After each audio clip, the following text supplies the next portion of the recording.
Why do I feel empathy towards inanimate objects? This is my wife.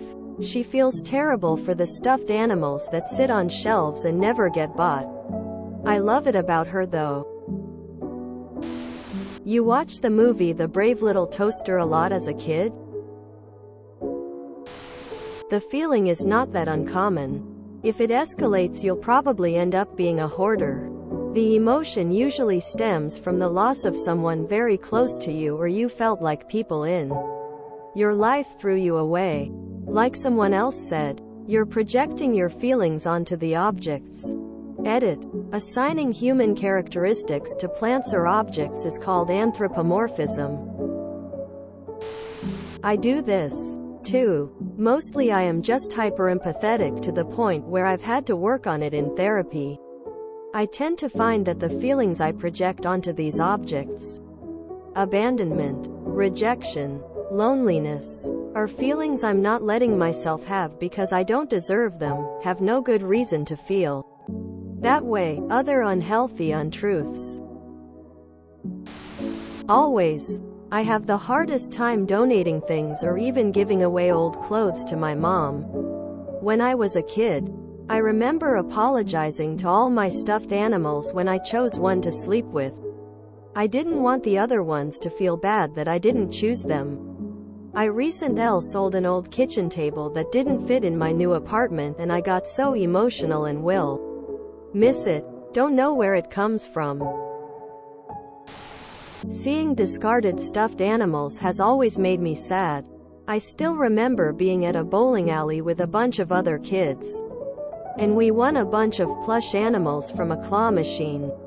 Some of the other kids started throwing theirs down the lane like a bowling ball, and I felt so bad for those poor, unwanted toy animals. I knew they were just lifeless objects, but it didn't matter. It doesn't happen often anymore, but occasionally something will trigger a milder version of the same feeling. Edit. It could be due in part to some really emotional programming I watched when very young, like the Velveteen Rabbit and Dot and the Kangaroo. What comes from this earth goes back in. You can't really hurt atoms, because they like to do everything. I've always felt this a way about inanimate objects too, lol. From food to stuffed animals and toys to clothing. It ended up being a lesser-known side effect of my ADHD from what I read, so maybe worth looking into. Are you 30 or 40-something years old? If so, I blame the brave little toaster. I feel similarly. To me, it's about the connection to the item. I wouldn't say I have total recall, but I have an extremely good memory. I can have an object and almost always remember where I was when I got it, what I was doing, who I was with, or if it was a gift, who gave it to me, along the way. During its life with me, I remember all the things it was with me and what happened during that time. So all those things are connected to the item for me, so it's not just a thing, it's everything that thing was part of and associated with and who.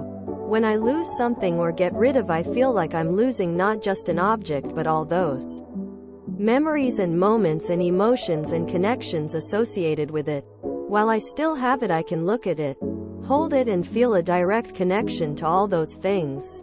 When it's gone and away, so are all those things. I guess that's typical hoarder mentality, but I care deeply for the moments in my life and the people in my life, and little by little as I get older all those things fall away. While I have those objects, I still have a link to it all. It doesn't feel right to let them go. As a person that was raised by a hoarder mom, yeah, she felt an attachment with everything. I told myself that I wouldn't do what she did. Well, I have a really hard time letting go of stuff, but I do let it go. Projecting, I would submit. I was hardcore like this as a kid. I don't know how much brave little toaster had to do with it. This is called anthropomorphism. I don't mean to worry you, but my mother did this and was a hoarder. Extreme hoarder. Might be nothing. Might want to talk to someone about it to be sure. A professional, I mean. I'm the kind of person who makes sure that the socks that I hang to dry have their partner's sock next to them, so that the sock is not alone and surrounded by strangers. Lol. I get very close to my belongings, as if there's a piece of my soul attached to them. I hope they're not horcruxes though. I feel like this as well sometimes. It was way before Toy Story 2. I feel this a lot. I am very materialistic, but only for things that I have set emotional value to. So, not expensive, trendy stuff.